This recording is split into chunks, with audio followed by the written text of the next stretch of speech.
Well, of course, joining us now is Paul. And Paul, I suppose for 70 minutes it looked as if he was going to walk away with a victory. Yeah, it's always going to be hard, 1-0 up, obviously caught on a counter-attack. I think they flooded us in the first half, about 28 corners, didn't they? But we defended them very well. We didn't really panic, which was good. It was a matter of trying to catch them on a counter-attack today, obviously with a new squad and how young they are.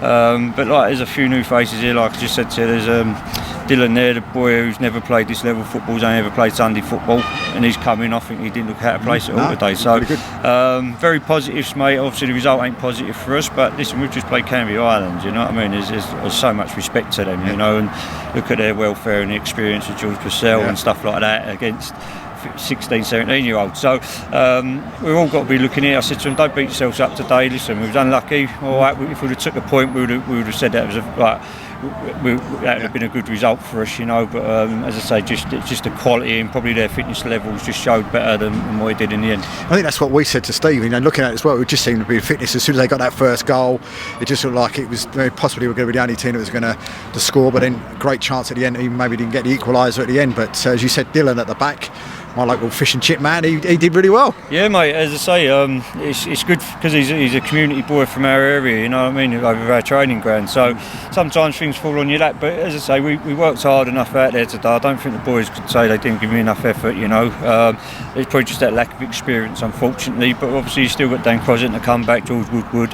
And as I say, yeah, Nashy normally, if we'd have caught that well enough, and then it might have been a different level. But when they get a goal back, obviously it gets their tails up, and obviously our heads drop, and that's something the youngsters have got to understand is not to drop your heads, you've got to keep plugging away. But I mean, on the bench, when you say that the youngsters and they got that first one back through George, was you a bit panicky then on the bench that maybe the second one was going to come quite quickly? Oh no, but we don't obviously want a change.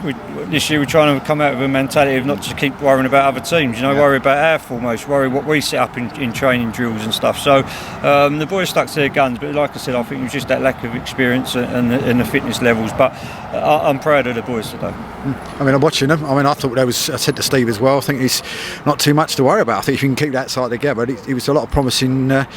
More pluses and minuses. Yeah, of course. I mean, listen, we know there's going to be heavy defeats and there's going to be fantastic wins this year, you know. So it's not a sprint, it's a marathon, isn't it? But a good stepping stone for us, as I say, it's our first proper physical game with probably 9 to 12 new faces in the squad. So we've only lost 2-1 to Canvey. So a team who's tipped to be up there and a team who's been tipped to bottom, I don't think there's much difference in both teams today. Must have been. I thoroughly enjoyed the game from start to finish, and I thought you said you would never have been said that maybe Canvey were one of the early favourites to win the league. No, Canvey should always be one of the favourites, you know. The name speaks for itself. I've got a lot of respect for them, you know. Fantastic club, great fan base, look at their fan base today, you know. So listen, as I say, first game jitters, sometimes you nick a result against someone like that, you know, and as I say, he might have probably turned around his interview and said we should have won 4-5-1, but listen, you put a goalkeeper in goal for a reason. He's there to stop ball going back in it. So when you say a goalkeeper has a fantastic game, that's his job. Yeah, absolutely. You know, in my opinion, and then it's your forward's job to score goals. But listen, there's a lot of positives to come from that game, and a lot more positives I think this season. And now on to. Did you say Basildon? Tough one. They've lost 3-1 today. Had a player sent off early. Hard place to go, Bury. And then Bury had a player sent off late on. So it all depends whether both teams go in with an attitude on Tuesday. Obviously, I think it'll be a bit more physical than it was today, because there's probably about 4 or 5 of my old players there as well. So it's going to be one of them ones now where probably both teams will turn around and say want a point each. They'll be happy to take a point, but listen, I'll keep tuning their edge. We want 3 points every game, and that's the mentality you've got to take. Paul, fantastic day. Well done, mate. Cheers, congratulations. Unfortunate today. Yep, no worries. Cheers, mate. Well, of course, welcome after the game as well to Mark, and looked a bit iffy at one stage, didn't it? And then the magic of Mr. Purcell and the legend that he is coming and getting those 2 goals for you. I think that's the reason why I brought him to the club. He's a game winner. He always has been. So yeah, a real important player for us. As far performance-wise, first half nowhere near where we've been pre-season. We've been a real strong unit over pre-season where we've been comfortable in possession, and we just didn't pass the ball. And I sort of had a few words at half-time. Just told people to be brave, and if you could be brave and you want to pass the ball properly, you'll get that result. And I said to him, I might have to do my lottery numbers tonight, but I said it might take 30 minutes in the second half to go and score a goal, and we did, and I said we'll probably go and nick the winner. So they tied a little bit towards the end, which, yeah, I think overall, I think we did deserve to win. They seemed in the first half as well, though. You had plenty of chances in the first half, but their keeper was in fine form today. Yeah. So Harry actually done a bit of training with us last year, and unfortunately didn't get anything with us. But they do come back and haunt you sometimes. He pulled off some good saves.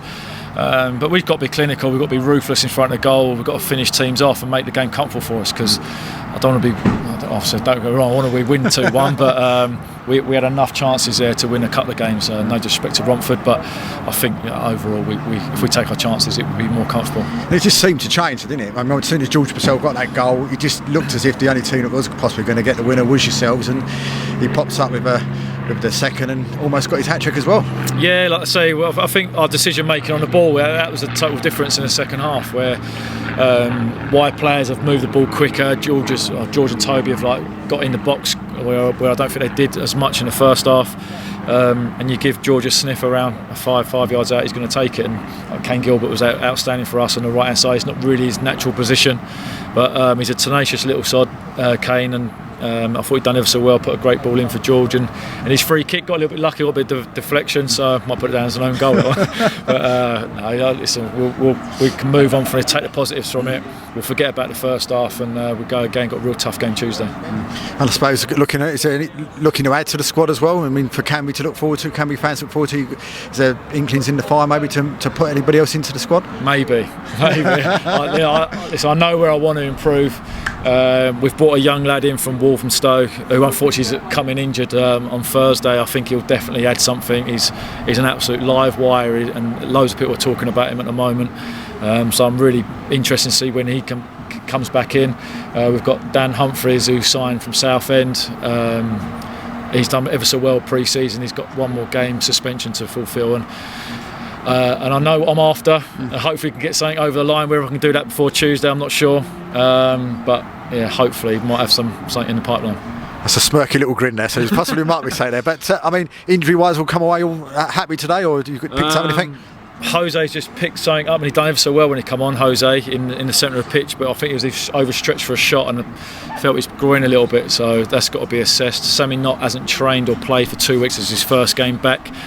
He was walking stiffer than me, I think, so we'll have to monitor him. But like I say, Elliot Warren come on, who was unlucky not to start tonight, so we've got good options. We've got a good depth of the squad at the moment. Listen, Mark, a massive thank you for coming on on this new show for us, and hopefully we'll get you on the D&K show with Mr. McMahon and me in the coming weeks. No problem. Not with that Arsenal shirt. Thanks, mate. No worries.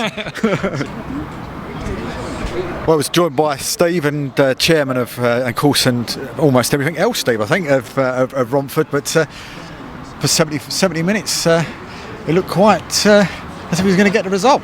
Yeah, we got a new team. We started off well, went 1-0 up, and I thought we was playing very well. And then when it came to the second half, I think Canby just grew into the game, grew stronger.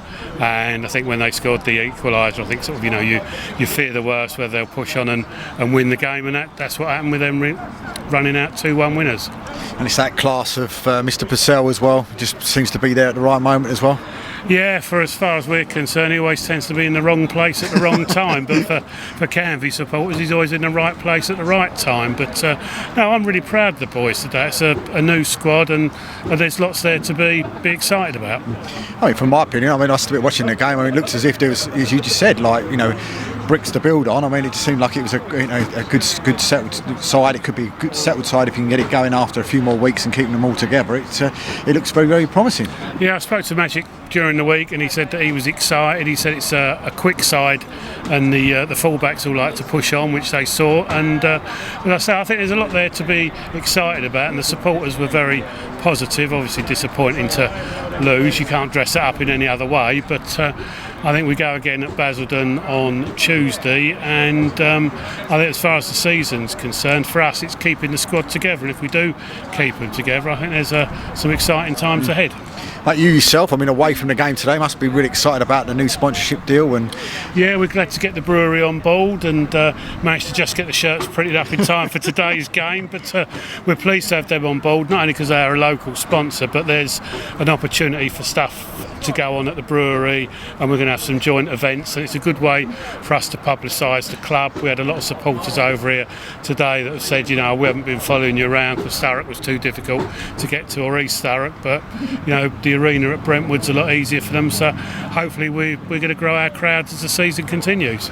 do you think, looking around, it was, you know, bigger crowds today, or? It's always difficult. First game of the season, I think a few people take a few weeks to grow into the season and get there. There's cricket still going on.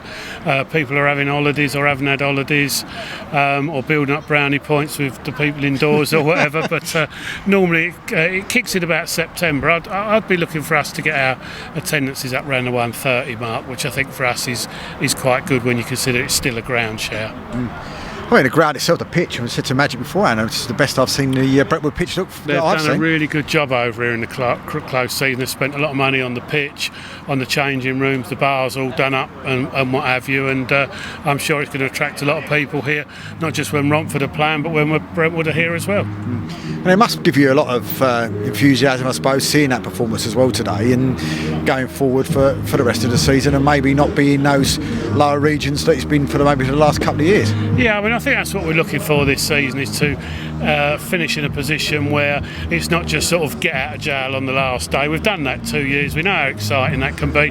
Let's try something different and get up towards mid-table. We'd like to have a good cup run as well, because that brings money into the club. But ultimately, I think what we want to do is just show what Magic can do with a group of players, and for the players as well to showcase themselves against other sides and to do well. So we'll certainly be looking for sort of a mid-table. I'm sure Paul will tell you that he's got even greater ambition for that. But if I'm honest, if we finish sort of, you know, round 10th or 12th this season, I'd be more than happy with that. Well, Steve, thanks for joining us today, and congratulations today, but great performance. Worries. Time,